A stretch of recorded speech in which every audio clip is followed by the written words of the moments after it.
Congratulations! You just got an offer on your house and you and the buyer have agreed and signed the contract. It's a done deal, right? Well, I wish it was that simple, but that was only the first time that I had to sell your home. Hi everyone, my name is Chris Thiel with the Flannery team at RE/MAX F. Stewart, and thank you for tuning in. Well, what do I mean that's the first time I had to sell your home? Well, just because you have a contract on your home and you've all signed, it does not mean that the house is sold. As a matter of fact, we have to sell the house at least 3 times. 3 times? Yes, that's correct, at least 3 times. The first time I sell the house is by using my digital marketing strategy to make sure I market your home to as many people as possible.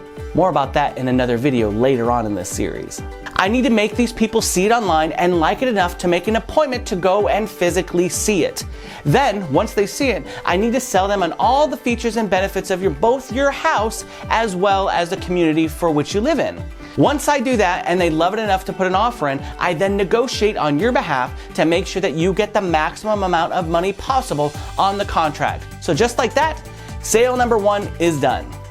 Now we have to make sure we sell it to the inspector. You see, once there is a contract on the home, the buyers typically have about 10 days to have the property inspected to make sure that everything is up to snuff and that there aren't any major problems with the house. The buyers pay for it out of their own pocket, and they have a licensed inspector come out and take a look at the home. The inspector gets on the roof, gets in the attic, and checks all the major functions of your home.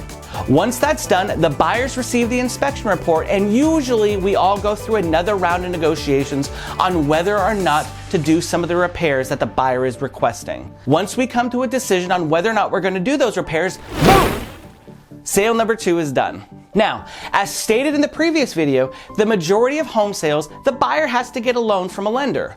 The lender then requires the home to be appraised because the bank will not loan more money than what the house is worth. So now I have to sell the appraiser on why we decided to list the house at that price and then what we did to justify the sales price. The appraiser and I go to the house and the appraiser takes measurements of all the house to make sure the square footage is correct. They also take pictures.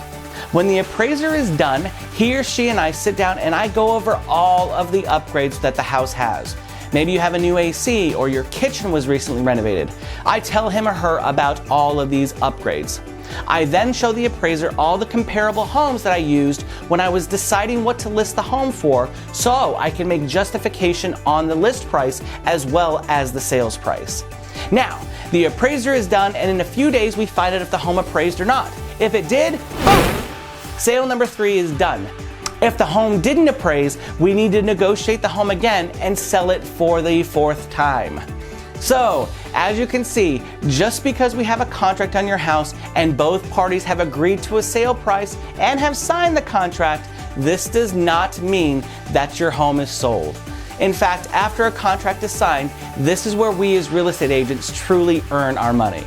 There is so much more that goes into selling your home, so continue to watch this video series where I dive even deeper into the process of selling your home. Once again, my name is Chris Thiel with the Flannery team at RE/MAX F. Stewart. Thank you so much for watching, and I cannot wait to help you when you're ready to buy or sell right here on the Treasure Coast of Florida. Thank you all again. Reboot, I'm cold red, my service automated like data running through my veins.